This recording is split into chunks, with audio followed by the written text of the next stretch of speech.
Hi, lots of you asked me yesterday about how to use dental floss to gather, so I'm going to try and do a video of that today.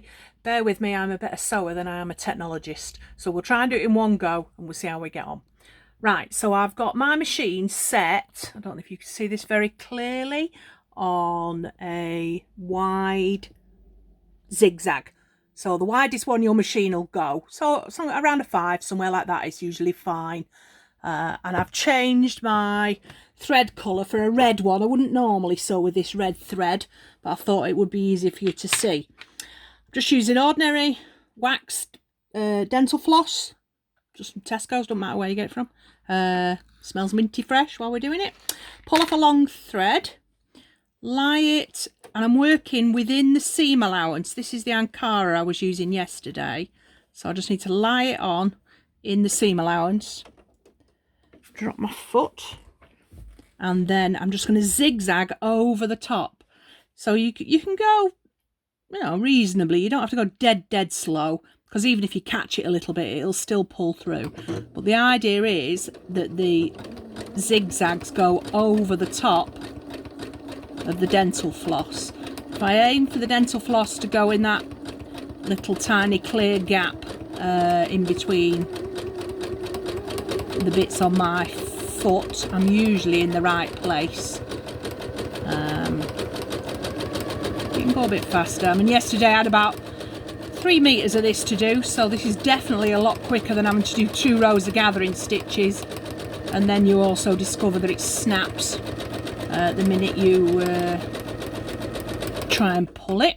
So now that I'm at the end, I'll just cut off the dental floss and cut my thread.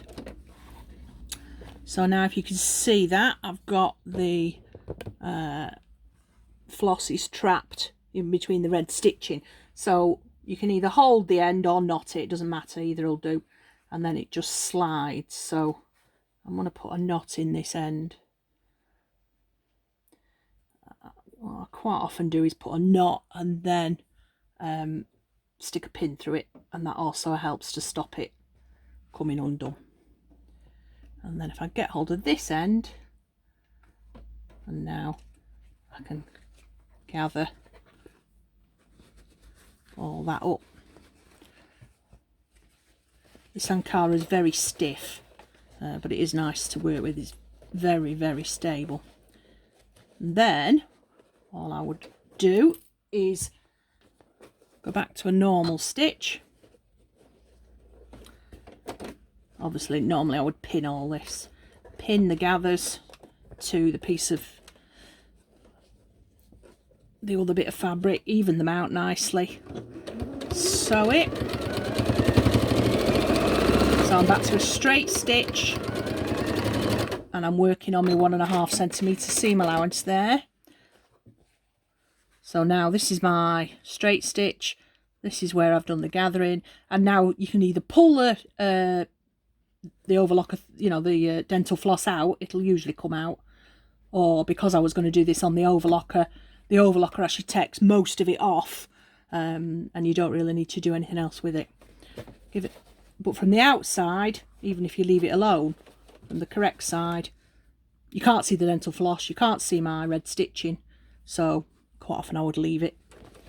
Because it's plastic, it doesn't snap. It does eventually come out in the wash in bits. See, that's come out all in one go there quite easily.